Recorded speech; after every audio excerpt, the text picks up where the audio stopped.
Hello, everyone. I'm Bob Fisaro, and this session and next week's session is about how to uncover the truth amidst the sea of lies. And I think that's really an interesting topic. Today, we're going to do the precursor to that, and we're going to talk about how people make decisions. And specifically, my focus really is on global warming. And so it's really why people deny global warming. But it's general enough that you can see how people make decisions, how we fall into traps because we're not thinking critically enough, and how people take advantage of that, as I will of you. So be alert. So I'd like this to be an open dialogue. I don't really want to lecture. If you have anything you'd like to add, if you have any questions, if you have any comments you want to make, please just shout. Just kind of get involved. I think that'd be better. We could all learn. I'd like to learn from all of you. Now, we have a couple of people, 3 people, I guess, on Zoom. So if anyone on Zoom would like to participate, asking a question or a comment, I know, Trina, Trina will recognize you, but... You can raise your hand and let him know, or you can put it in the chat, and I will share your question with Bob. Okay, so we shall proceed. And thank you, by the way, everyone, for coming. I really appreciate it because, it's kind of nice to have an audience with some of the things that I'd like to say, but I also think the topics are really very, very important in today's world, and how they all tie together is really kind of important. And you drove from New Jersey. New Jersey. To be here with us. But Easton's a beautiful town, so I have no problems. Any excuse to come down here is fine. It's fine by me. And if anyone wants to recommend a really good restaurant, please let me know for next week. Legal assets. What is it? Legal assets. Legal assets. Yes. Okay, I can remember I don't that. think I've ever had a single thing there. Stereo and Alfredo. Oh, yes. Okay. I Well, will. he's going out of business. Better not. Oh, yeah, he's trying to sell it. Uh, My late husband and I went there all the time, and I couldn't recommend it right now.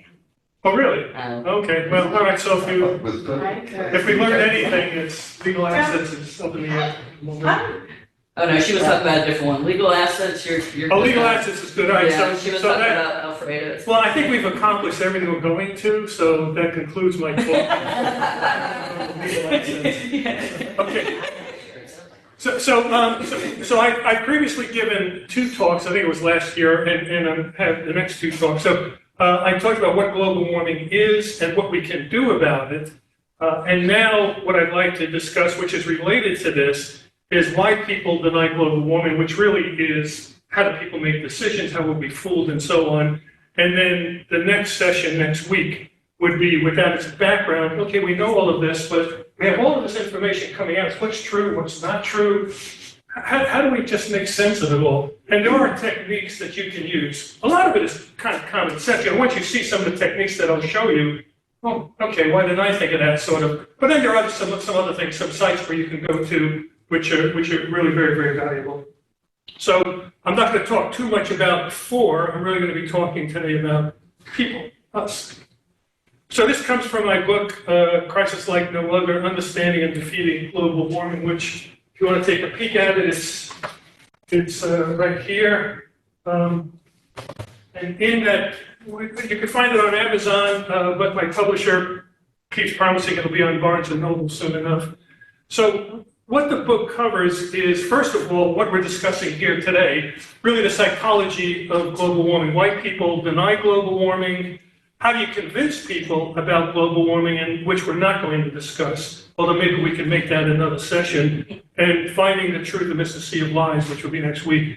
So part 2 was what is global warming, what's driving it, where does it come from? Part 3 is why we believe global warming is real. In other words, what's the science behind it? Is the science good? Sometimes it's not. Science, if you're not a scientist, I spent my entire career as a technologist, as a scientist, as an engineer, and you don't really, I will guarantee you, although we're not going to talk about it, so here I am talking about it, but I will guarantee that you have no idea how science really works.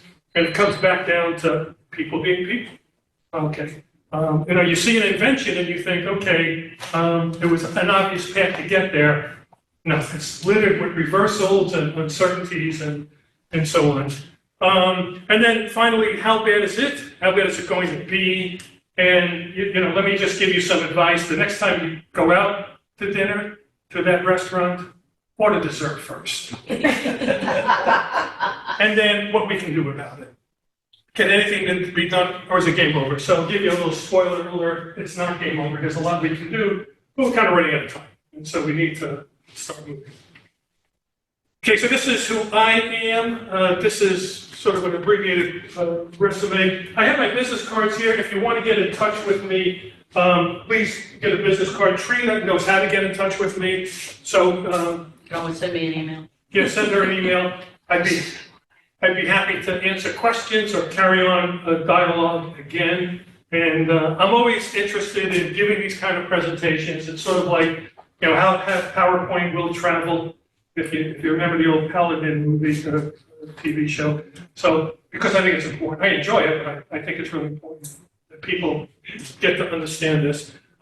So, basically, as I said, I'm a technologist. I deal as a professional in the global warming technical areas, but I'm also a concerned citizen as well. So I've branched out. So I do a lot of work, for instance, in recycling spent nuclear fuel, processing, energy conservation, and a lot of other things that I actually get paid for. But then I also have last 30 years or more, I've been studying global warming, both from a technical side and also from the concerned citizen side. I remember when I first started looking at it, it's nothing, It's like, well, look at the data.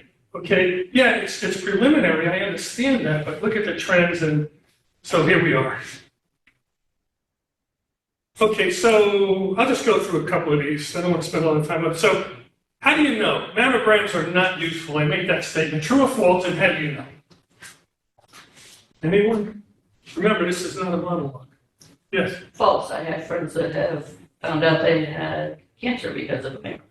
Yeah, so there's a lot of ways you could look at that, and I would argue your answer, not that your answer is wrong, but it's much more nuanced. And mammograms will provide information, but it doesn't give you an absolute diagnosis. And so, again, I talk about that in my book. In fact, it's really kind of interesting where you go to these sites and they'll say, well, mammograms are 87% accurate. And then you look into what that really means, because they don't tell you that at these sites. All it means is if it sees cancer, it'll detect it 87% of the time. But then they don't talk about the false positive, So if you get a diagnosis positive for mammogram, it's a very debilitating emotional disease, but your first positive, it's very unlikely that you have breast cancer. But that doesn't mean you should ignore it, because something's there, something happened, and so you should go on. But anyway, I'm not going to go through these because how do you know the aliens built the pyramids? The aliens built the pyramids, is that true or false? A lot of people think it's true. But yeah, so electric vehicles are good. A lot of these, there really is no right or wrong answer. A lot of this is nuanced. And electric vehicles can be good, but if you really start digging into the details, under what circumstances are they good and what circumstances are they really not as good as people say? So you'll have people, in fact, that's part of next week's talk, I guess. You'll have people talking about all the benefits of electric vehicles or SUVs or whatever they're trying to sell, and they say nothing that is untrue, but they leave out a whole lot. And so what you're getting are really half-truths. But nuclear fusion will save us. Everybody know what nuclear fusion is? So nuclear fission is the nuclear energy we have now. Nuclear fusion is the stuff that they're working on now, which would not have much radioactive waste, very little compared to what we're having. So will it save us? Will it not save us? I have an opinion on that, and in fact, I even have it in my book. That's not an opinion. It's really based on facts. Okay, so we can go back in time. So we haven't changed. Okay. If you go back 100,000 years, 200,000 years, and you meet someone, they're going to look and think exactly like us. They're going to be dressed differently. Maybe they haven't taken a shower in a while. They're going to have different knowledge, different culture, perhaps, but physiologically they're identical to us. And that's all that it really, well, it's not all that it really is, but because it's also our influences, our tribal influences, our friends and so on. But so this goes back forever. Okay, so agenda. So I've got three things I'd like to talk about. Quick assessments are necessary for our survival, but they also full. So let me talk about critical thinking. So critical thinking is where you focus really hard on something that you need an answer to, such as where do I invest my money? Where do I send my kids to school? So the answers are not obvious, right? What movie do I want to watch? Okay, like this earlier today, where do I want to go to dinner? Okay, so some of this requires intense thought, some of it more so than other topics, some are more important than other topics, but nonetheless, it's all critical thinking. So let me posit that critical thinking, you should not do it very often, and it can be very detrimental. So, anyone, why would I say such a thing? Especially since I'm an engineer or scientist, I think all the time, or at least I like to think that I think all the time. So why would I say such a thing? People overthink it. Yeah, people overthink. Yeah. And sometimes you need to make a quick decision that can be life saving, and you take the time to do the critical thinking, you could be dead. Okay, what's your name? Mark. Mark just did my entire presentation. So if you're involved in critical thinking, you lose awareness of your surroundings and you become vulnerable. And we evolved that out of our system because, as Mark pointed out, it's really important that if you hear a rustling in the grass, you want to make a really quick decision. You don't want to think about it. You don't want to think, okay, let's see, it's rustling, it's about 100 yards away, it's to my right, actually, to the left. So you want to be impulsive, so you want to jump to your left. Now, let's say you jump the wrong way. When I say any decision is better than no decision. You jump the wrong way, okay, you impulse, you jump the other way. So, but if you just stand there, then you're going to be a saber-toothed tiger's lunch. And there are some, even, now we live in nice, safe houses, we work in offices, but it really hasn't changed. It just, the method has changed. So, if you're driving your car and you're in an intense discussion on your cell phone, so you're critical thinking about it, but you're not paying attention to what you're doing. And so maybe it's not a saber-toothed tiger that's going to get you, but something else might as well. Crossing the street, unfortunately, I'm guilty of this. I get lost in thought about something, and I'm not really paying attention. So critical thinking is not always the best way to go. We wouldn't be where we are without critical thinking because somebody had to design the first flint tools and the first iron tools and the bronze tools. Somebody had to do that. So it's a matter of degree. Nothing in life is black and white. So nothing is all or nothing. Especially when you look at evolution, it's really a confluence of all these pressures on you that drive an organism in a certain direction. So it's not any single item that drives you in that direction. Okay, so our meta beliefs organize everything we know and care about. So what are meta beliefs? So meta beliefs are, well, basically what we believe, who we are in relation to what is in our universe. So it's all about, are we religious? Are we conservative? Are we liberal? What's our favorite team? Where do I work? Who are my friends? What do I believe? Who are the groups that I belong to? That's really critically important. I'm going to turn back in a second. So we develop meta beliefs as we go along in life, probably very valuable when we're younger. As we get older, it's really difficult to change our meta beliefs. But, and that's a good thing, by the way, because if our meta beliefs were hit or miss and, very, very malleable, we would start to have problems. But your meta beliefs, you might think it's your operating system. You get up in the morning and you load your meta beliefs so you know where you're going for coffee, you don't have to relearn all of this stuff. Okay, but meta beliefs can be very rigid because if they weren't, so take belonging to a group. Now, groups provide protection. They make us able to do more than we can do by ourselves, and it requires group adhesion. So putting an astronaut on the moon could have been done without group adhesion. Building the pyramids could never have done without group adhesion. Now, you could go too far, of course, like the Jonestown Massacre, for instance, and things like that. But so we belong to groups, and our meta beliefs, we accept what's in those. And if we didn't, if our meta beliefs were not rigid, then we would start to stress our groups. There would be disharmony, it'd start to break apart, and some of the stragglers would get picked off. So there really is a good reason. There's a good reason why all of this, we have all of this, meta beliefs, critical thinking, not critical thinking. But in today's world, it can also be a detriment. So if meta beliefs are that rigid, and let's say someone has a meta belief that they don't believe in global warming, or they don't believe we're responsible for global warming, we shouldn't do anything about it, let the other guy do about it. And now these beliefs are very rigid.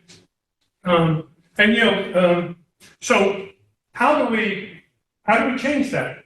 What tools do we have available to convince someone, knowing that their meta beliefs are rigid? How do we convince them, or us? How do we change our meta beliefs? What makes us change our meta beliefs? Anyone? Anyone in Zoom land? Anyone at all? As we get more facts about the issue. Yeah. Okay. What you're driving towards, I believe, is critical thinking. Yeah. Yeah. So critical thinking can certainly change our meta beliefs. I mean, it's more than just critical thinking. It's really becoming. Yes. Carla, somebody. I think Fran had it. Fran, you have a question? Oh, you're muted. Yeah, you're muted, Fran. Fran, can you hit your space bar?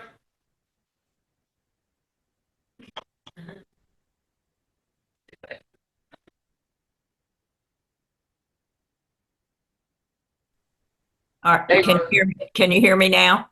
Yes. Okay, I just was saying that meta beliefs are based on critical thinking, but also the experiences that lead to the way you're thinking. Yeah, absolutely. It's your experiences, it's your interactions with your peers, with your friends, with your family. People in the Appalachians are going to have meta beliefs that are there'll be overlap, but they're going to have much different than here in Maryland because the influence is so much different. And the influences can be really, really very significant. So one way is to use critical thinking, but it's got to be more than that because you can't just know facts. It's really got to be part of your emotions and so on. So in terms of meta beliefs and so on, does anyone see the elephant in the room yet? There's a big white elephant, maybe it's pink, in the room. Well, if meta beliefs are affected or can be affected by critical thinking, what did we just discuss before? Critical thinking is a really hard thing to do, and we shouldn't be doing much of it. And we evolved not to do much of it. So now we want to use critical thinking to change our meta beliefs, but critical thinking is really very, very difficult to do. Ergo, it's really very difficult to change a person's meta beliefs. And you're not going to do it with facts, typically. Now, nothing is 100%, okay? So I'm just generalizing. But, you can tell someone who doesn't believe in global warming, well, look at the temperatures. Every year we break new records. And 2024 is going to break all previous records. Who knows what 2025 will be, but the trajectory is very, very concerning. Look at the oceans rising, look at the amount of CO2 in the air, look at the temperature rise. The Intergovernmental Panel on Climate Change wants to limit our temperature rise to 1.5 degrees centigrade by 2050. We're already there. Okay, so facts are not going to work. So if you can't change a person's meta beliefs because critical thinking is so difficult, and if facts don't work, and now I'm kind of getting off on another topic, what do you do? Well, the only way you can change an emotional feeling, which is what these are, is with another emotion. So, you can, if the emotion that's driving them is fear, you can give them a different fear, or you can use concern about other people or whatever, but only emotions can change emotions. Yeah, I agree with you, and let me just word it a little differently. I think you have to appeal to their meta beliefs. Now, let me give you an example that I faced some years ago. So Department of Energy has anointed me as a process heating expert, which means I'm supposed to know a lot about industrial furnaces and so on. So I'll go into plants, I'll spend 3 days crawling around their furnaces, taking measurements, teaching them how to do it, and then giving them, the whole point is to reduce energy. That's what the Department of Energy wants to do. The whole point of it is to reduce energy, and I'll give them a bunch of choices and costs and so on. and it usually falls flat. And it falls flat because they don't care about energy, because energy is so cheap compared to their other expenses like materials, labor, capital costs, and so on. So I learned very quickly that that's not going to work. So instead, I appealed to the meta beliefs. So I went and looked at all of this, and I said, okay, if you make this change, you can improve your production. And now they stood up. And then, yeah, exactly. And then I sort of mumbled, so they couldn't, don't reduce your energy too. But so you have to appeal to what makes them tick. Yeah. Well, with the general population, I mean, cognitive research has demonstrated that the more you argue with people about their medical beliefs, the more resistant they become. Yes, if you hit someone with facts and it disagrees with their meta beliefs, as you were saying, there's a lot of experimental evidence out there that they will simply harden their position. It doesn't work. Now, sometimes it does, but that's more the exception. A person that's looking, that doesn't really know, is looking for answers. That's different. And you run into those all the time. But typically, hitting somebody up with facts and, let me give you one. Okay, so who are Baltimore Oriole fans here? We got one, a couple. Okay, so I'm a Mets fan, but we don't talk about that. Yeah. So let me give you a fact. The Yankees have won more championships, a quarter of all the possible championships in the early 1900s. Have won a quarter of them. No team in any professional sport has even come close to that. Ergo, I think, based on that fact, that you ought to become Yankee fans. Okay, and if I did this in a different part of town, it might get ugly. Okay, so that's a fact, and it's only going to drive you harder into being being an Orioles fan. By the way, the Orioles are in first place, and they're actually a game ahead of the Yankees. So the facts don't work because what's more important to you, it's not the facts, it's what makes me feel good. What are these intangible things that drive my behavior? And oftentimes it's not facts. Okay, so next one. Oh, I'm doing it. Sorry. Okay. Sorry. I got you. Okay. All right, so what happens when your meta beliefs are assaulted with things that you don't want to admit into your beliefs? Well, your mind has a lot of little nifty tricks to level the field. I'm just going to talk about two, cognitive dissonance and confirmational bias. But so if I say something that offends your meta beliefs, your mind doesn't like that. And it doesn't like it, why? Because it goes against the grain. It goes against the grain, it's uncomfortable. But can you think evolutionary why we would want to avoid having that internal dissonance, that internal conflict? Because It's dangerous, isn't yeah, it's dangerous because if we're under internal pressure because we're confused about something, information's coming into us that doesn't agree with what I believe, well, then I'm not going to be at the top of my game, and I'm not going to be very aware of my surroundings. I'm going to be going, oh, I got to worry about this, I got to worry about that. So the brain, the mind, very effectively, like a dictator, eliminates those kind of facts. So cognitive dissonance is the inability to hold two opposing facts at one time. I'll give you a really sad example of that. There's a woman who took her daughter to a doctor, and it turned out the doctor was a quack. She didn't know that. And unfortunately, her daughter, this little girl, died as a result of it. So the doctor was prosecuted, rightfully so. What did the mother do? The mother defended the doctor. Why did she do that? Because she was in a cognitive dissonance state, and a very serious one, where she loves her daughter, but she was partly responsible for her daughter's death. And so confirmational bias stepped in to save her. Confirmational bias did what it was supposed to do. It relieved the stress. Otherwise, how do you live with something like that? So the combination of cognitive dissonance and confirmational bias, and to use a baseball metaphor, cognitive dissonance is set up man, the confirmational bias is the closer. It closes out the problem. And so now that's an extreme example, but you go through life, you don't want to constantly be stressed and wonder about, I mean, we all are, of course, but it's not necessarily a good thing in terms of, you don't want to be stressed while you're crossing the street, okay? Yeah. I mean, especially if you're going to cross against the light, you don't want that.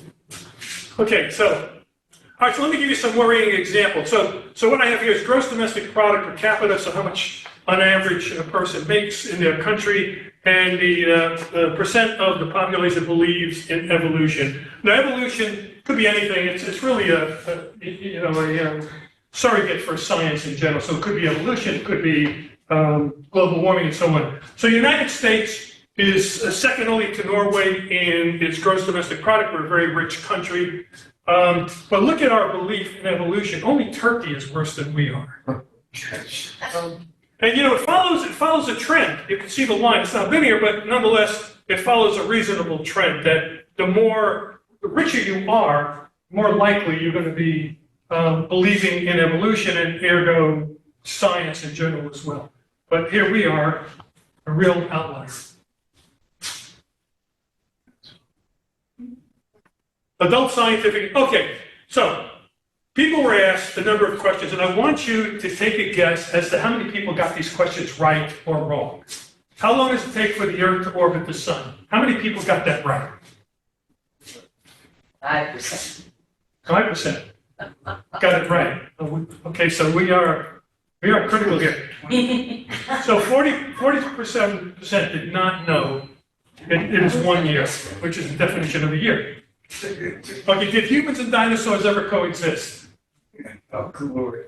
So how many people got that right or wrong? Anybody? Yeah, yes, that's pretty good. Well, 49% did not know we never coexisted with dinosaurs. What percent of the Earth's surface is covered with water? Anybody can guess what that answer was? How many got it right or wrong? 53% could not correctly state that it's almost 3/4. What's that? Somebody said something? Okay. Here's the worst. So 77% of adults could not answer all questions correctly. Now, why? This is not difficult stuff, right? If you want to know it, you just look it up. I mean, maybe not when the question's being asked, but this is not difficult stuff. They didn't care to learn it. And in other words, science is not important to them. And so if science is not important to them, understanding global warming, understanding a lot of things is not important to them as well. Excuse me, so who are these people, that they sampled? Because I think that would make a big difference. Well, it's adults in the U.S. Yeah, but is it all adults evenly divided, or is it adults that, graduated from college? Yeah, I don't know the answer to that, but I'll look it up. Let me make a note of that. But I'm guessing, using my non-critical thinking, I'm guessing that it was a random selection, so that it would have been, as well as you could do a random selection, so that it was representative of the entire country. In statistics, when you see all these presidential polls and all of that, but which don't always get it right. But statistics, what's really important is if you take a small population and you want to get an answer and you want to believe it represents the bigger population, what it represents, then what's crucial is that it be randomly selected. So you close your eyes, you choose you. And then if you do enough of them, then you get a real good answer. But let me just make a note of that.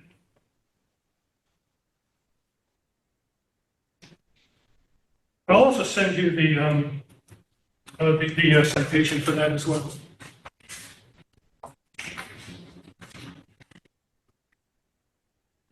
So here's an interesting one. So to what extent do you agree or disagree climate change is currently largely a result of human activity? And of course, we're at the bottom, unexpected. China's interesting. So China is really way at the top.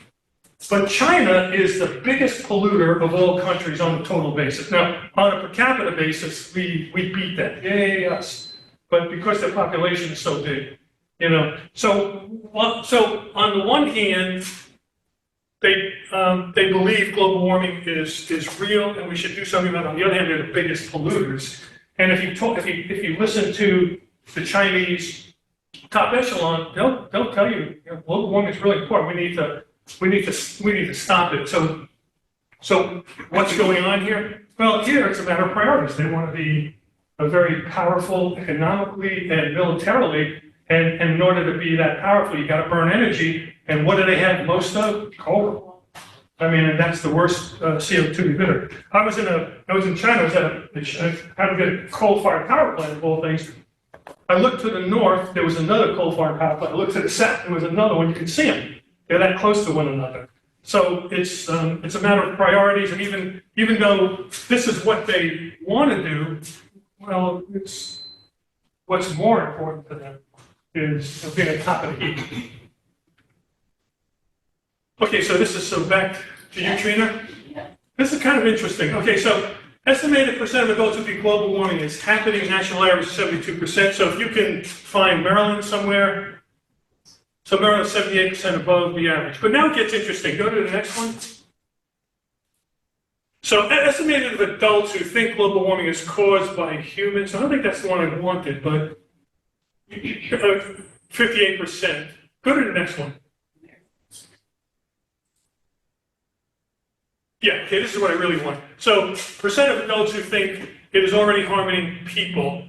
So the national average is 58% and Maryland is 63%. So I want you to remember that number, 58%. Okay, so I'm going to go on to the next one. And this is where it gets interesting. Adults who think global warming will harm them personally, 46%. So people think that it's going to hurt a lot of people, but not me. You know, it's 58% of all of those, but only 46% of me's. And so it's about as illogical as you can possibly get. But, okay, let's go back to my presentation.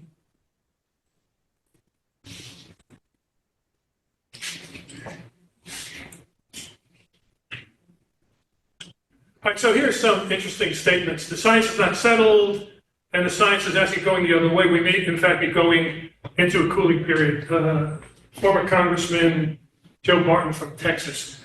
Now let me be clear about this. Our senators and representatives are very, very smart people.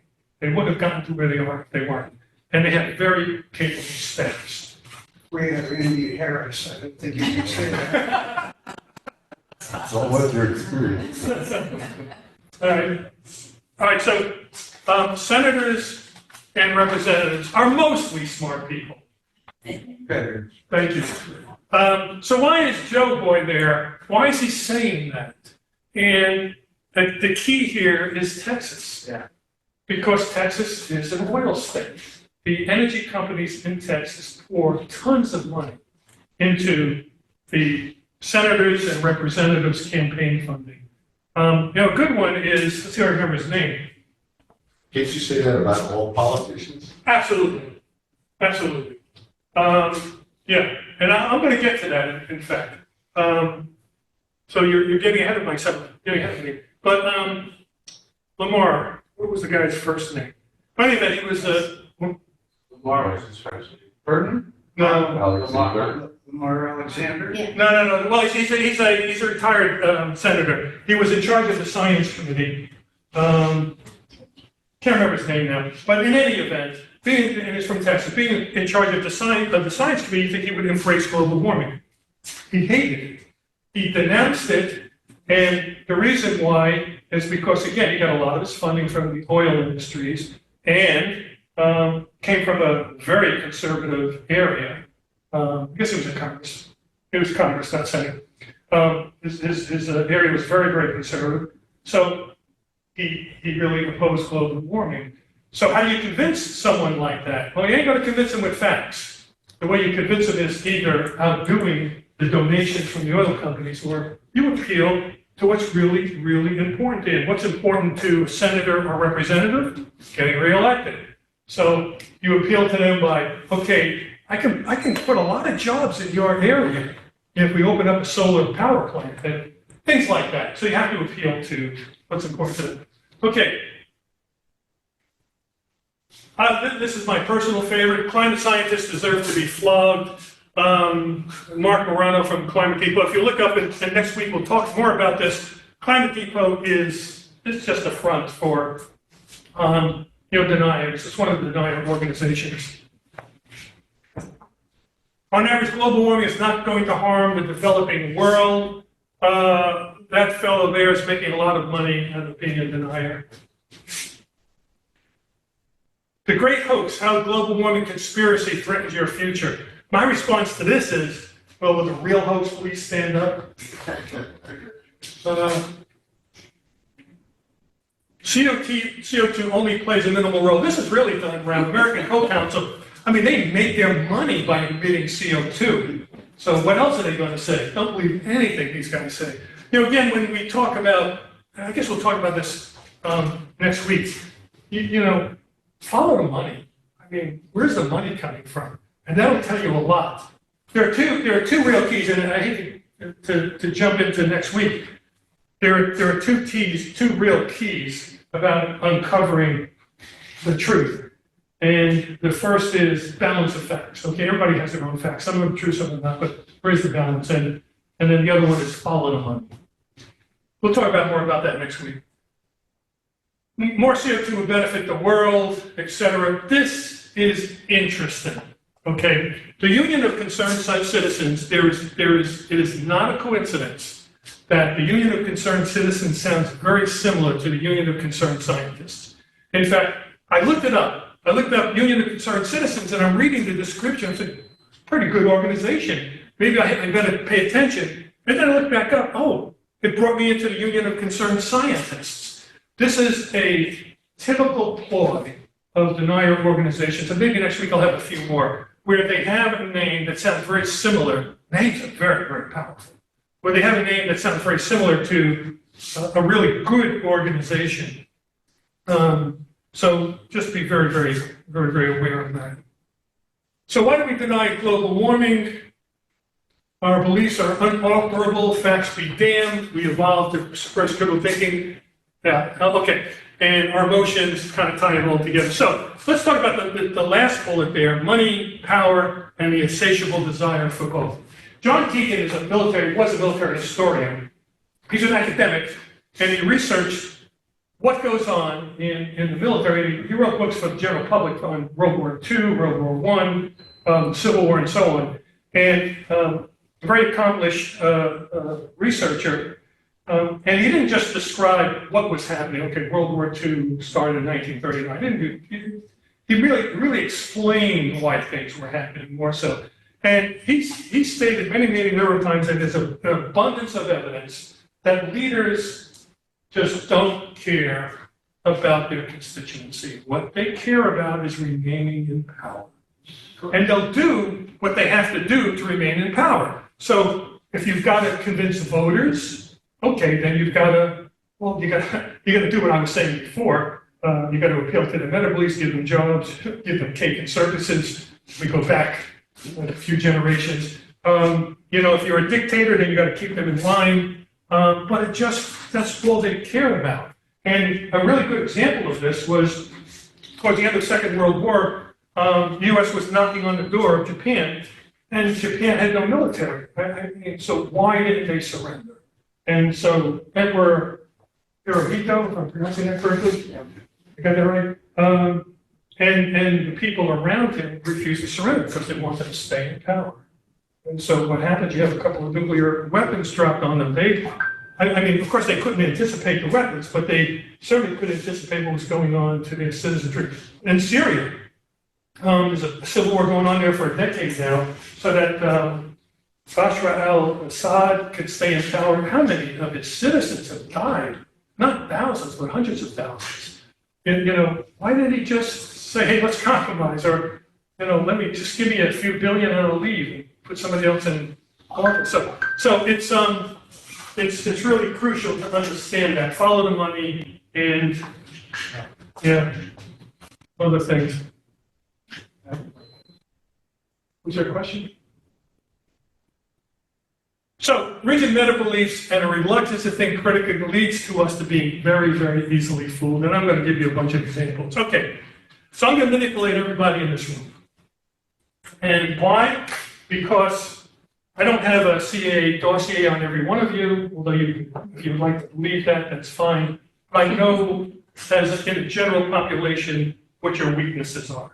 And so I'm going to make you do something that you don't want to do. So, and I got to put candy where my mouth is. I've got all of these candies. So I can open it up. Oh, it's chocolate, I surrender. I got lots of them. So if you can defeat me, you get, well, I got a lot of them, I'll give you two. You get two of these. Okay, and if you can't defeat me, I gotta eat all of those. Okay, so pay attention. I'm gonna give you two instructions that a 10-year-old can follow, but I'm gonna manipulate you so you cannot follow them. All right, so, and there's no tricks here. I'm not gonna say, go in the corner and stand on your head for 10 minutes or anything like that, tap your head and rub your belly at the same time. Nothing like that.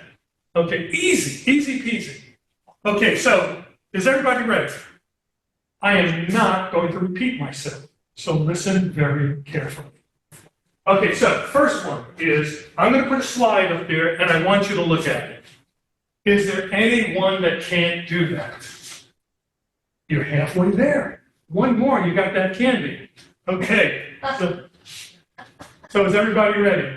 No, look at the slides. Come on, you're making it too easy for me. Everybody, look at the slides. Okay, my instruction number 2. Okay, I do not want you to read what's on that slide. Okay, did anybody have done that? Anybody succeed? Anybody at all? Okay, well, I cheated. Okay, the reason how I cheated was that I didn't give you time to critically think about it. I really forced you to use what's will be called System 1 in a moment, but I really forced you to use your instinct and just kind of glide through. So if I had said, this is what I'm going to do, prepare yourself, you would have thought about it. You would have said, okay, I can beat this. I'll look in the corner. I'll just stare straight ahead in kind of a trance. You could have defeated me. But because I cheated, I didn't give you time. I was able to manipulate you. This is kind of a little parlor trick, but this is the way conspiracy theories work. There's more to it than that. This is the way propaganda works. This is how people fool you because they rely on you not critically thinking about something and just making instinctive decisions. Which, by the way, we have to do if we want to survive. But there are times, especially in today's world, where that's a real detriment. To go off on another tangent, I do this a lot, I guess. I am convinced that we evolved to go extinct. And the reason why I say that is because if you look at the time scales, technology is moving 10 years, everything changes. 20 years, it changes 4 more times. We can't keep up with it because the time scales are different. Technology is changing on a yearly or maybe decade period, and evolution is on hundreds of thousands of years.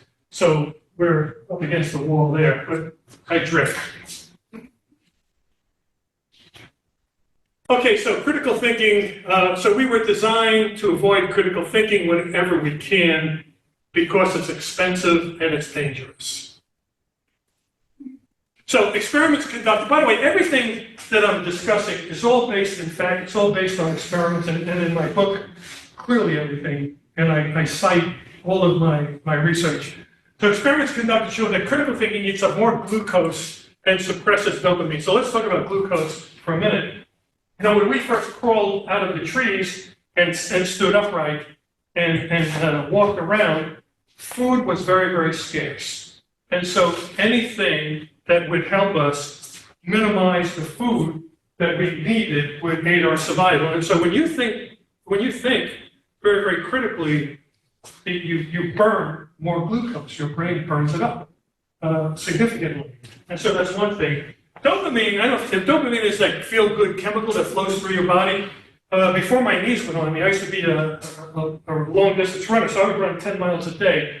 And boy, I felt good the rest of the day because the dopamine is flowing, but it doesn't know to shut itself down when I stop running, so it keeps flowing. So that's the source of the runner's high, if you ever heard of that. So that that's why it's difficult to think critically. And, we talk about this. It puts us in a very vulnerable and dangerous position. On the other hand, vigilance and quick decisions help us survive because it saves precious energy and it saves us from predators more so than critical thinking does. And I mentioned before, any decision is better than no decision, even if it's wrong, because we can always change the decision. I just yesterday I was at this meeting, and you've heard the term paralysis by analysis. Well, so it's a licensee of mine, and trying to make some decision. I said, just make a decision. I don't care if it's wrong. We'll fix it later. But you guys have been diddling over this for several months now. It's killing me. So, same sort of thing. Yeah, you can't have it both. At least not at the same time. So, I don't know if you've ever read Daniel Kahneman's book, Thinking Slow and Fast, that's an outstanding book. And he very uncreatively calls it System 1 and System 2. So System 1 is quick, what we were talking about. System 2 is the critical thinking. He won the Nobel Prize for his work, and his co-worker, Amos Tversky, would have won the Nobel Prize with him, except he died before the Nobel Prizes were awarded, so he didn't get it. So it's really an outstanding book. So critical assessments are necessary for our survival. Okay, so here's two cavemen. So the guy on the left is lost in thought. He's contemplating the cosmos. Maybe he's thinking about how to make a sphere. He's trying to think which end should I put the point and whatever. And the fellow on the right, well, I guess it's my work. Yeah, you're right. The fellow on the right doesn't care about any of that. He just wants to hit a big brontosaurus over the head for food. He didn't realize brontosauruses don't exist, but still. So the fellow on your left has a tiny disadvantage to reproduce and send his genes forward. What will happen? Well, he might die while he's contemplating the cosmos before he's able to have kids. Or he may have kids, but that gene may go to his kids, and he'll have the same disadvantage. So I did a calculation, right? So if we assume that it's 0.1%, 0.001%, this is what happens to those genes. After about 70 or 80,000 years, they're pretty much wiped out from the gene pool. And that's such a tiny thing. Now, this is really not the model of evolution because of many other things that influence whether genes go forward or not. It's not nearly as simple as that. But the point that I want to make is that if you're doing something, it doesn't have to be terribly bad, but if it's not as good as the next person, then you're going to be at a disadvantage. It's the old joke. There's a bear coming towards us, and you've heard this one. And, my friend says, well, let's run. We can't outrun a bear. Nobody can outrun you. So it's the same thing here with evolution. It's all about competition. It's not about absolutes. It's all about competition. And if you have a slight advantage, for instance, if you're a person that stands up in front of crowds and gives lectures, that gives you a slight advantage. But in my case, I don't think it works. So this is really an important part of what I'm discussing. And because if you're doing something, going back to kind of repeating myself, but, if you're a heavy critical thinker, then that gene, like our friend on the left, that gene is going to start to lose its value. Okay, so this is from Kahneman's book. So compare the two columns on the far left, on the far right, which has more blocks? You see that? Sorry. Yeah, one on the left, right? It's kind of obvious. Now compare the one on the left to the one in the middle, which has more blocks. Yeah, I can count them. Right. So in the first case, you could visually see it, and you're using a system 1. In the second case, you have to count them, and you can see that in the first case, easy, right? Do the answer like that. By the way, one of the things that we're very good at is pattern recognition. I think I might talk about this later. We're really very poor at statistics, but we're very good at pattern recognition because it was really important for us to see that camouflage saber-tooth tiger in the grass. Okay, that's what made us survive, and we're really good at that. But statistics, we have no intuition for statistics because we've never, at risk of being attacked by a baccarat table. But we're always at risk of being attacked by predators. You think that in the 21st century, that gene is going to diminish over time? Critical thinking gene is going to diminish over time? I would argue that in fact, no, in the 21st century, it will become increasingly important. Got 20,000 years.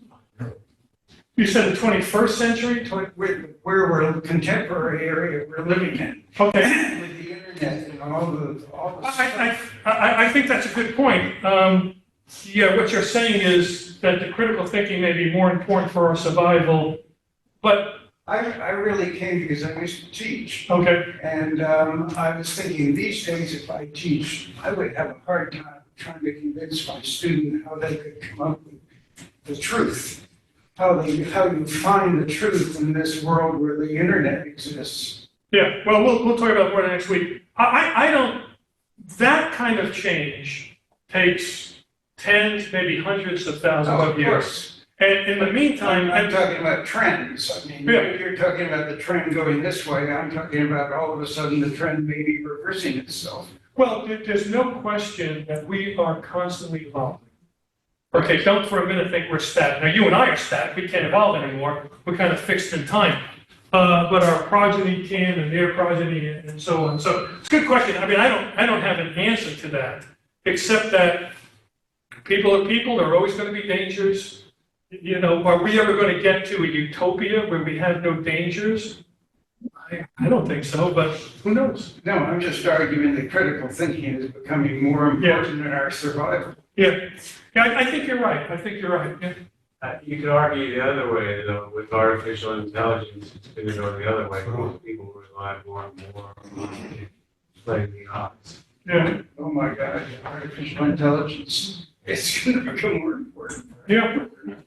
But then you also have to ask the question, what you're saying is true for a small population, maybe the people that are designing artificial intelligence and taking advantage of artificial intelligence and so on. But what about the general population? A friend of mine told me this story, which I found absolutely, not astounding, but interesting. He went into McDonald's and he says, "Can I have a dozen chicken nuggets?"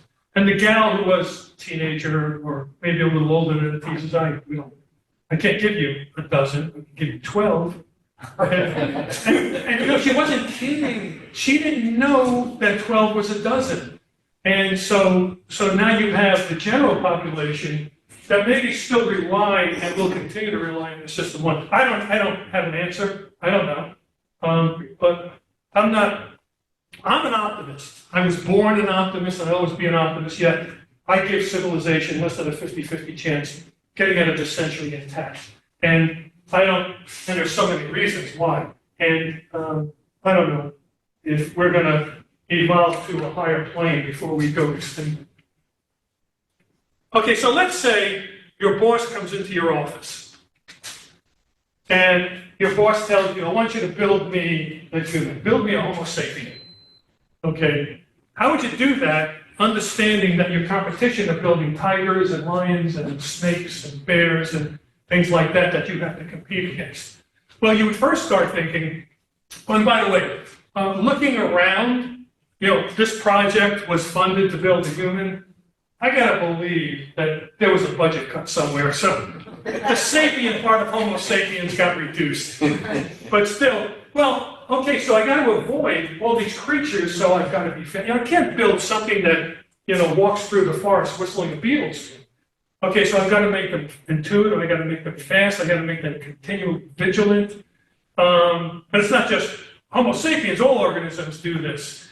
You can't be in doubt because doubt is dangerous. And so what happens is your system, it sees the world, and if it doesn't agree with what's implanted in your meta beliefs, it changes it because it can't have conflict. Conflict is dangerous. So it always constructs a consistent worldview with the available facts. You got to be impulsive, as we talked about before. Now, if you're designing this, you may say, well, I'm going to go a little bit on the limb here, out on a limb, because I don't want to just survive. I want to really get past these predators. And so I'm going to give them a little bit of critical thinking as well. And so you do it, and then you put these things in the real world, and you don't do too well. So you got to start redesigning what you find is a balance. So I need a lot of system one and just a little bit of system two. If I have all system one, then they'll exist.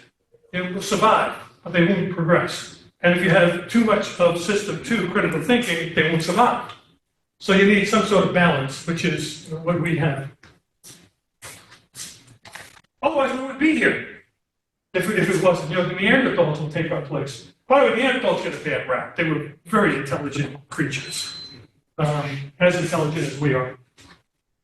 But they made a couple of bad choices along the way, I guess. Oops. COVID. COVID happened. Yeah. Well, I know maybe, I think we Homo sapiens outcompeted them. Maybe they're just unlucky that they disappeared. Okay, here's an experiment. You go into a mall, stand still, and look around you and take in as much as you can. The people walking by, what clothes they're wearing. Some are big, some are small, some are tall, some are short. Some are talking with accents. The smells from the food court, all of the stores and the colors from the noise coming from the PA system, and everybody talking. It's nearly an infinite amount of information coming at you that you could just absorb. Okay, just like metamorphosis just comes into you. Now, the second part of the experiment, pick a store. Any store that you like, that you really need or want to get to. For me, it's the food court. And walk to that store with that being your only goal. What do you experience? You experience the path to get to the store. And all of a sudden, all of those sounds, those smells, that noise disappears. Now, all of that stuff is still there. It's still coming at you. But your system one is just blocking it because it does no good for your eventual goal. And that's the sort of thing that we experience all the time. We're not aware of it, of course. And it's okay. If all we want to do is get to the food court, get my sushi, that's okay. But I think it's obvious that it has its serious disadvantages when you're talking about things that are going around and how people get manipulate us. So system two, we talked about this. It's methodical. It's deliberate. System two can overrule system one. So let's say you go to an all-you-can-eat buffet. System one is trying to get to the front of the line real quick, and system two is pulling it back. Hey, you've got a physical, in a couple of weeks. Okay, we got to look good for the doctor. Thankfully, in the early stages of our existence, system one always won. But now, well, it's not a good thing. Okay. I mean, there's got to be sort of a balance. So you go to a store and you see something you really like, well, system one is going to grab that and buy it because it's sweet. But system two is going to say, turn that package around and look at the food, the ingredients before you buy this thing. Okay.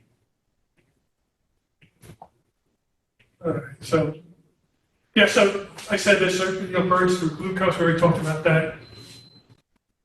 Yeah, and system one helps us believe that which is familiar and accepted by others. And, it's a quick means to getting through life. So we already talked about that. Okay, so when you first learn how to drive a car, especially with the stick shift, you use system two. Okay, so because that's how you learn. And so you're really concentrating and you're bucking and, you stall out and so on. But once you learn, you sure as hell don't want to use system two to drive that car.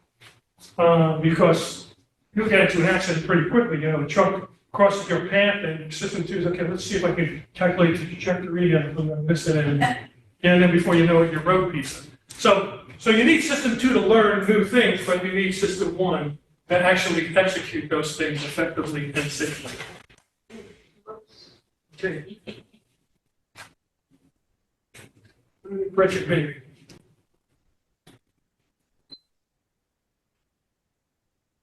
Okay, so we kind of talked about that. Yeah, system one is really stumped. It's never stumped because it can't be. If it sees something that conflicts with its beliefs and environment, it eliminates it. Okay, otherwise it just won't get through life. This is interesting, and you may have, think about it, you may have seen this already, where it'll substitute an easy question for a difficult one, and it does it without our knowledge and without our consent. And I'll go through some experiments here where, well, I already did a little demo with you guys that you didn't win any candy. You're welcome to take candy. System one will do stuff without us knowing it and against our will. Okay, and I'll give you some examples of that. Let's see. Yeah, so, kind of beating a dead horse here.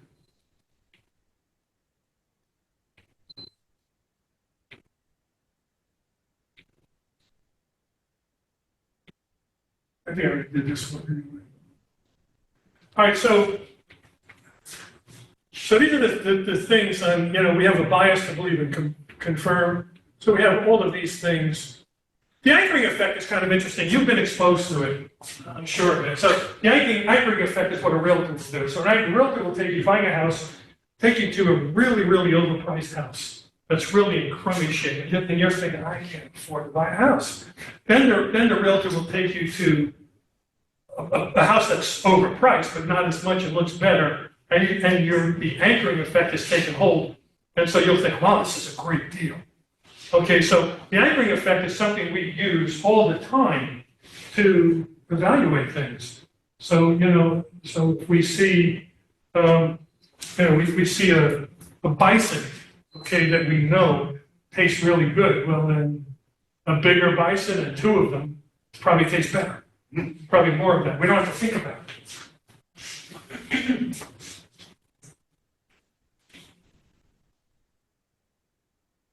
Willpower can't be depleted. This is an excellent one. Let me see where I go. Okay, let's do this first. So, system one hides out in our brains amygdala, if I pronounce it right. Amygdala. Thank you. Amygdala. Thank you. It intercepts information before we become conscious of it. Let's think about that for a minute. And that's really, really very, very true. Well, for instance, going to the food court, there's a lot of information, and system one just declines to process it. So I'll give you an example. I do my best thinking in the shower when I jog. So when I'm in the shower, all of a sudden I'll turn the water off, and I didn't tell my arm to do that. But my system one knows that the shower is done. And I was interested in why this was happening before I learned about this. I was a kid, really. So why did I just turn the shower off? It makes sense. My shower's over. Why did I just do that? Well, it's because system one took hold. It said, "Hey, listen, you gotta get to school. Right? So let's move on here." So there are a lot of, So what will happen? I've got some examples of this. So what will happen is there's information out there that system one will deny you.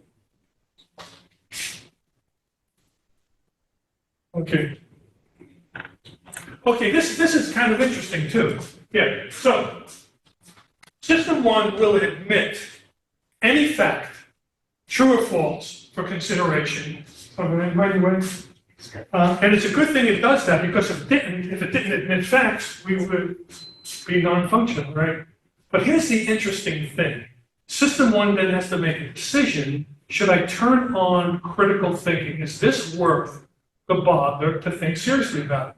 And you people see this all the time, right? You see something come at you and, okay, should I think about it? Should I not think about it? And so your brain, when I'm stumped on a problem, I just forget about it, and then it goes to the back of my brain, and the wheels start turning. A day or two later, I get a solution, and I say, no, why didn't I think about that before? Well, system one will look at this, and it has to decide very quickly if it should spend the energy, the effort, and the danger of evaluating it seriously. What does it do? If it falls within its meta beliefs, and if it falls within how it believes the universe operates, it will default to truth, even though it may not be, even though after critical thinking, it will default to truth. And I think I've got some examples of that. Let's see, here we go.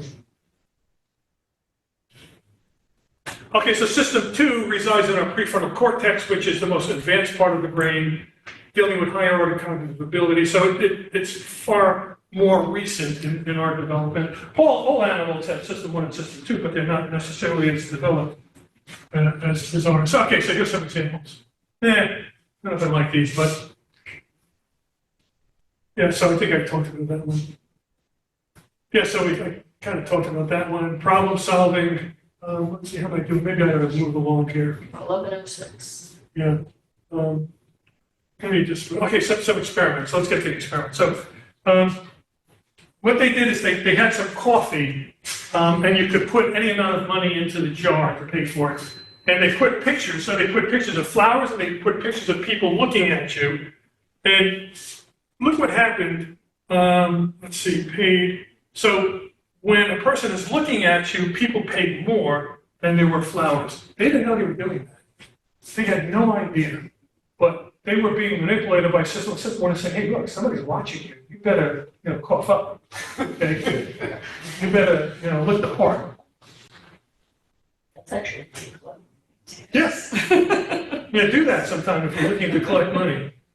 So students were primed with the words. They didn't know, they had no idea what was going involved. They were in an experiment, and they were just given words randomly. And one group had words primed with Florida, bald, gray, wrinkled, and another group without. And in both groups were told that, would you mind taking this package to the next office? The prime students would walk much slower than the unprimed ones. When confronted afterwards, they had no idea they were doing that.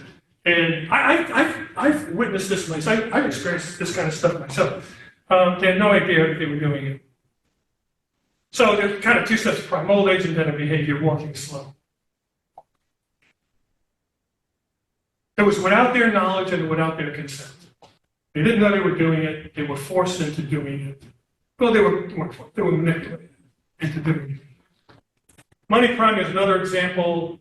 So they gave words, more independent, more self-reliant, and they became more selfish and less willing to help others.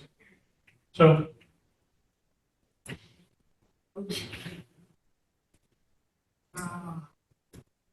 how happy are you these days? Yeah, so this is kind of interesting. So they asked the students, how happy are you? And he says, how many dates did you have last month? And there was no correlation. So it had nothing to do with it. But then, they reversed it. How many dates did you have last month? How happy are you these days? And they were highly correlated. So what students did is they substituted the first question to answer the second. Once they realized they had a lot of dates, yeah, I'm happy. And if they didn't have a lot of dates, they say, I'm sad. They didn't realize they had done that. So, difficult questions. Again, you probably see this. I was at Starbucks some years ago. I remember this distinctly. And there was a cup of coffee, a pot of coffee. Maybe it wasn't Starbucks, it was a pot of coffee. And I asked the gal, is that pot fresh? Because at the time, I really liked my coffee really, really very fresh. And she answered the question with, all our coffee is fresh.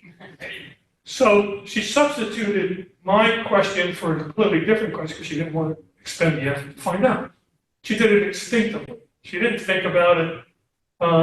She just substituted one question for another. This has happened to me. Okay, so I was reffing a soccer match, and it was youth soccer, and I guess one of the opposing players ran into the goalkeeper, knocked him down. I blew the whistle. I gave a yellow card. If you know what all of that means, but nonetheless, I did what was appropriate. After the game, the team that had the goalkeeper were livid with me. Or maybe it was the other way around. Excuse me. The team that I gave the yellow card to, were livid with me. Whereas the team that had the goalkeeper were cheering me, not literally, but because they substituted, the question was it a bad call? Or was it against my team? It was against my team, it was a bad call. You can see this, we all do this. You're watching a football game or something, and you say, hey, that's a bad call, it went against my team, but when it goes against the other team, then it's a really, really good call. So people do this all the time. Do I like the Beatles? Do my friends like the Beatles? This is really kind of an important one. I don't know if I'm going to say much about this. Should I approach this stranger? Well, we may have, let me see if I have a slide here. Oh, that's even better. We judge people very quickly by their appearance. You know, do they have a square jaw? You know, are they, what's their posture like? Are they aggressive looking? Should I fear this person or should I bring this person into my confidence? We're very, very, very good at judging people like that. We're not always right, of course, but it helped us. You know, I use this example where you've got, again, these two cavemen and the guy on the left, fellow who's always contemplating. Every time they meet strangers, he's glad handing everybody. He's happy. He's meeting everyone where his friend is hiding behind a rock watching things. Well, eventually, the guy that's shaking hands and so on, he's going to get a spear through his chest. And while I have no personal experience in this, I would imagine it's hard to mate with a spear in your chest. So that's, you know, so that's going to be, so we're very, very good at this. If we weren't, we wouldn't be here. The Neanderthals would be here. This is scary, okay? And let me give you a hint.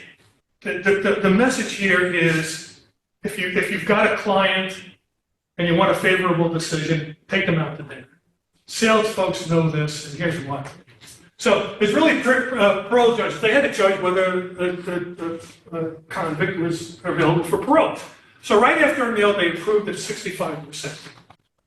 It dropped steadily to 0 right before a meal. Right before a meal, no one got approved. And then they had their meal, then went up to 65%. Why?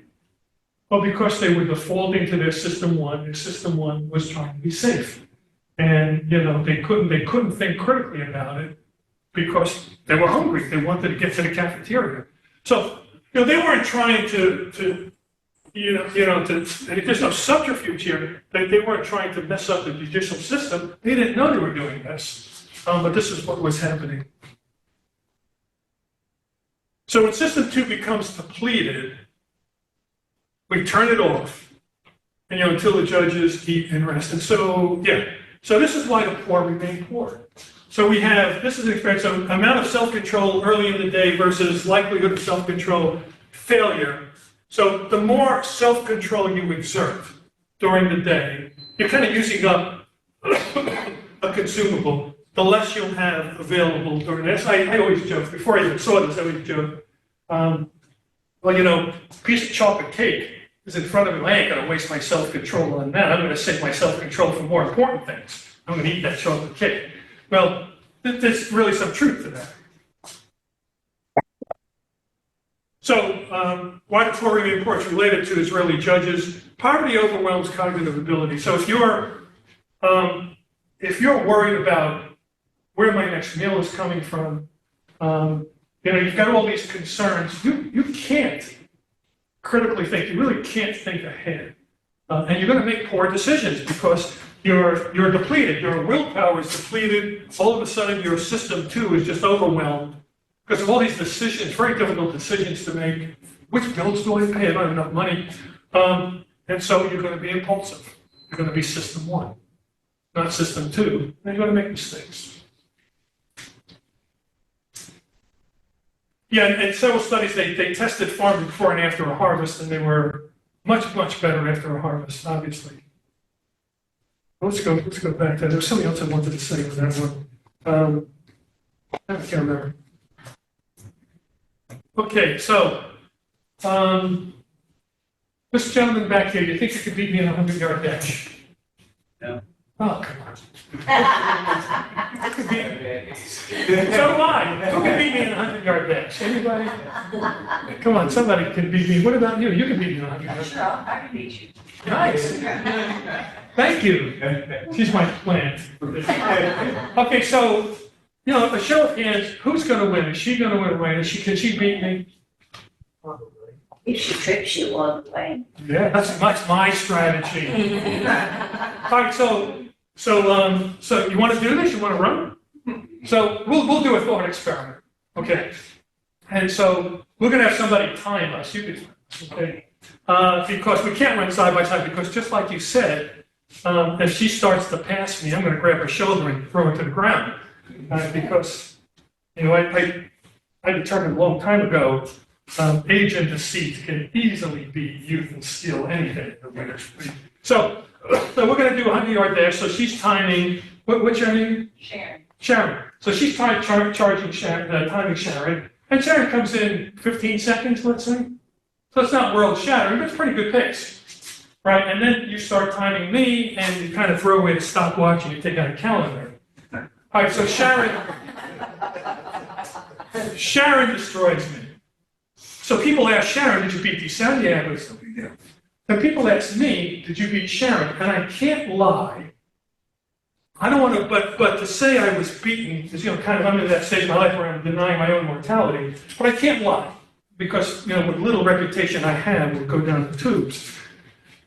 But I could do something much, much, much better than lying. I'm going to make 3 statements. Race of the century. Okay, so that's just working the crowd. That doesn't mean anything. I'm going to make 2 more statements. Isaro comes in second place. Sharon comes in next to last. Have I said anything that's not true? Now, you people are part of the conspiracy, so you understand what I'm doing here. But put yourself in the shoes of someone that was not part of the race, and they would start to think, that's pretty good. I didn't realize Sarah was that good. He came in second place. Sharon, she came in next to last?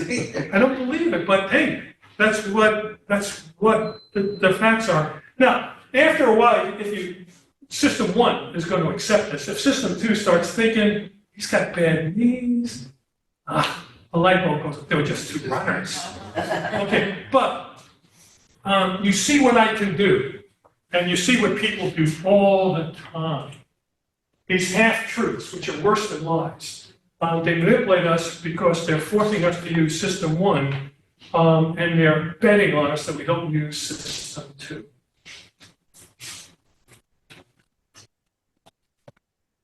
Now you go to an auto sales, folks, and it doesn't matter if you go to an electric vehicle, a combustion, an SUV, minivan, whatever. They will tell you all of the good things about those vehicles.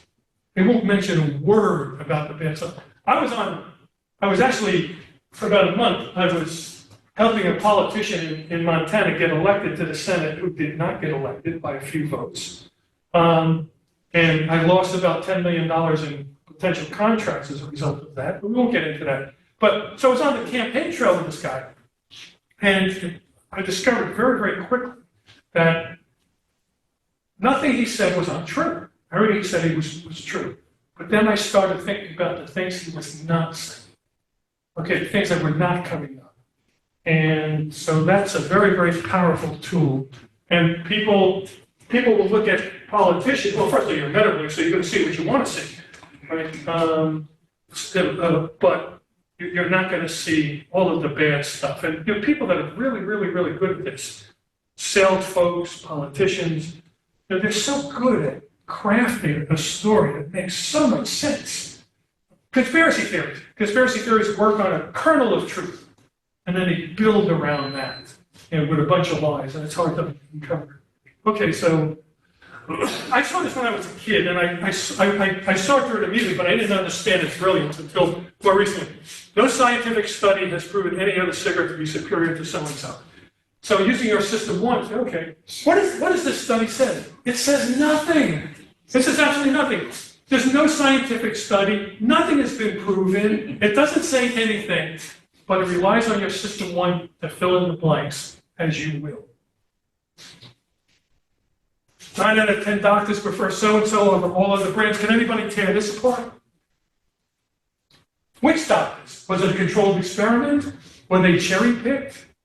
In fact, if it was scientifically, I know it wasn't scientifically controlled, because if it was, they would have said it, right? The fact that they're not saying it. Are they medical doctors? Right. Oh, the medical doctors. Oh, that's a good one. That's a good one. I think I get into this next week, but people will have all of these experts on global warming. They say global warming's not happening. Then you look at their credentials. Yeah, they're experts, but not in climatology, and experts in any of that. And we got a bunch of examples next week on that. Harvard polled their graduates and tell them to make a lot of money. Well, okay, are all the Harvard graduates that are not making a lot of money responding to this poll? And do people normally exaggerate their income? But if you look at this, well, I gotta get my kids into Harvard. I don't care what it costs. I saw this on the highway. It's cold. Pennsylvania, fuel for electricity, clean and green with new technologies. Bullshit. Okay. Coal is one of the dirtiest fuels you can ever have. Now, in its defense, coal served our country very, very, very well. It gave us a lot of cheap energy early on and during the Industrial Revolution when we needed it the most and we had nothing else anyway. Okay, so, but now, and I work in the coal industry, I'm trying to reduce their emissions. But it's, now it's time to give it a fond farewell. So thank you for your services, but it's time we gave it a rest. So, but how can you have the audacity to put this on a highway? But because people, they're not going to investigate it, they're going to believe it. Propaganda works because it counts on using our system too. Yeah, so the source of the information is much more fragile than the content. So one thing I really annoy people when they give me a fact, and I'll always say, okay, what's your source and how credible is your source? And sometimes I'm lucky and they walk away. Sometimes I'm not so lucky when they start hitting me with more crazy facts. My brother is a good one on this one. He gave me some fact. I asked him, what's your source? I don't remember. Yeah, right. So you will remember the intended message and you will not remember the source. And then on top of that, I'm getting into next week, but the intended message is going to be in the echo chamber, so you're going to see repeated many, many, many times. Our brain is really, really good at picking out repetitive stuff because it believes, against our will, against our knowledge, it believes that the fact that it has come against many, many, many times is likely more true than a fact it's only seen several times. And so it kind of makes sense that your mind thinks that way because, if it sees, an animal many, many times that doesn't hurt anybody, then maybe once or twice it's, scratches somebody, say, okay, I'm going to err on the side of quantity, and that animal's probably not going to be a problem for me. So it's something that, we really do. Yeah. Meta beliefs. Oh, geez, running out of time. Let's see, we want to do this. There's no one here that embarrasses easily. I can see that. Which is a video. Sharon, is it? Sharon, would you stand up for a moment and in a minute or so, tell us about yourself. Tell us about your hobbies, what you want to be when you grow up, your favorite foods, whatever it is you want to tell us. Okay. Well, I currently work 1 day a week as a nurse practitioner, and I've done that for over 40 years. My hobbies are yoga, cycling, traveling. Let's see what else. I have a dog who likes to chase rabbits and gets loose, and we can never get her back. And let's see, and all that. Well, that's good enough. Thank you so much, Sharon. I'm sorry to put you on the spot. But you beat me in a 100-yard dash, so I'm really back at you. So what did we learn about you? Can anybody tell me what we learned about her? She has a dog chases rabbits, she likes yoga. What else did we learn about her? She's educated. She's educated, that's a good one. She worked for 40 years. She worked for 40 years, right? Come on, you guys are hiding on me, and I know it. We judged Sharon, unless you know her. If somebody's here knows her, then it doesn't apply. We looked at her, all of us, without exception. We judged her mannerisms, her accent, the way she dresses, the shape of her face, her hair, when she was, whether she was, how she was moving her body, whether she was, tall, and the jawline is very important. we all judged her in an instant. And if your beliefs are similar to mine, I'm sure there's a lot of overlap. If your beliefs are similar to mine, you would have judged her as I judged her, as safe. She is safe. I could rely on her for help. I'm sure she would help me, and I would welcome her into my tribe, my clan, my family. And we all did it like that. And if anybody says they didn't do it, maybe they didn't. Who I am I? forgot to say I was on parole.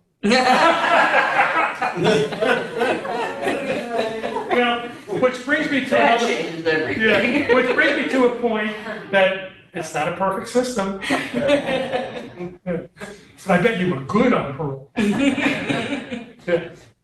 So, so our meta beliefs kicked in very, very quickly, and if we could not judge Sharon the way we did, then it would be like that caveman with a spear through his chest. Okay, those genes that evaluate Sharon and everybody else we see immediately are necessary. And if you think, well, let me. Will all the bigots in this room raise their hand? Yeah, I'm a bigot. Yeah, I use that word purposely because it's emotion impact, it's politically incorrect, and so on. We're all bigots because by the definition of that, because we dislike other groups that are different from us, and we fear them, and there's a good reason for that because they're competing against us. And so it's not so much that you're bigger than us, it really is what you do about it today's world. Okay, so it's a very natural thing to be wary of people that look and act differently than us. That's why travel is such a great thing. The more you go overseas, the more you travel, the more people you see that are different from us. The more you tend to think, wow, okay, well, they're just like us. Okay, I was in China. It was in a city of 3 million people. They never saw Caucasians there. People were staring at me. One lady started laughing at me. The little kids, I love the little kids. I'd say, I go, highlight that. So, because they never experienced Caucasians, and even though it's a very large city, it's in the middle of nowhere. But now they have, and hopefully they feel a little more comfortable. Hey, there was a Starbucks there, so there was some, yeah, there was. It was a Chinese though, there was some homeless guy, so I bought him a coffee and a piece of cake. And so hopefully that helped American-Chinese relations. Okay, so Meta believes act as a committee. Yeah, we've already talked about this. It's just goes a little more detail, which maybe I could pass. Yeah, so, like we said with the mall, if all of that raw input was available to your conscience, you would be overwhelmed and unable to act.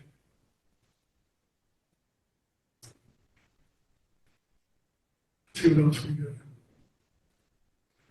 Yeah, so I think we've kind of beaten the horse here enough. So our beliefs maintain our self-identity. It allows us to be part of groups. It allows us to survive, so on. But the real takeaway here is, okay, all that's true. How do we change those beliefs? How do we get people to believe that maybe Sharon really isn't on parole? And how do we get people to believe that global warming is really happening? And boy, it's an uphill climb. I mean, you're running into the wall a lot. And there are going to be people you never will convince, ever. And then there's the people that are always convinced. Somebody told me it's like the 20% in the middle. That's all you could work with. And so what you do is, or what you don't do is you don't grab them by the lapel and say, why don't you believe me? And you don't throw facts at them unless you believe that they're open to facts. You look at what their beliefs are, and you try to push them along by helping them understand things through their beliefs. So it's not so much that I want to manipulate someone, but I want to help them to understand. I'm manipulating them. Well, let's call a spade a spade. But I want them to understand my position through their beliefs, because that's the only real way that you can really convince people through their beliefs. Now, beliefs are changing. If you look at people that believe in global warming, it's been changing over the years, but it's slow. And we're running out of time. Yeah, religion is a meta belief. By the way, I looked at every major religion, and without exception, every major religion in this world believes and states that global warming is happening, that we're responsible for it, and we have to do something about it. Yet, you talk to a lot of religious folks, particularly conservative ones, global warming is not happening. And, religion is such an important influence on people's lives. And so it absolutely astounds me that influencers, politicians, people, we follow our leaders. I mean, that's the way we go. And we follow our politicians, we follow people in power. If you belong to a company, unconsciously or not, the culture is usually determined by the leader, the president, the CEO of the company. We follow our leaders. It really astounds me that when people have deeply held religious beliefs, that they go against what the Pope, what the imam, whoever their leaders are saying about global warming. They deny global warming. So it's amazing. Now, you want to convince people about global warming, convince the influencers who can. It's sort of like get to the priest or the rabbi and convince them so that they can move their flock along. But I'm always amazed by that. Yeah, the global warming, you'd have to be living under a rock not to understand global warming. And so the facts are out there. I mean, global warming is getting more publicity than the Kardashians. So it's there. And so you say, well, why the politicians don't follow, they got all this stuff? Because it's not in their best interest. So it's not about facts. It's all about beliefs. And well, I think so it challenges traditional beliefs in God. Nature is God's exclusive handiwork, right? It is arrogant to believe we can upset God's handiwork. Well, on the other hand, God made us stewards of our planet. That's, it contradicts America's heroic image of itself. We exorbitantly become more prosperous. I'm more prosperous than my parents. I believe they were more prosperous than their parents. I think that's starting to slow down. I don't know if that's continuing to happen. And so, so the world is just, citizen people do not deserve. I fell victim to this unknowingly. There was a couple of years where I stopped reading the global warming literature, the technical literature. I was getting so depressed. I wasn't really thinking about it. I'm going to do that. Go to the next one. So it's real. So it's got to be reframed within their meta beliefs. Okay, so religion is our duty to protect God's creation, the freedom of choice of our energy source, our moral duties to leave a better place to our children. I could go on and on, right? So, but I'm running out of time. So I already said this. So I don't think it just page through this. You are out of time. You already ran past me. All right, so I'm done. I'm out of time. So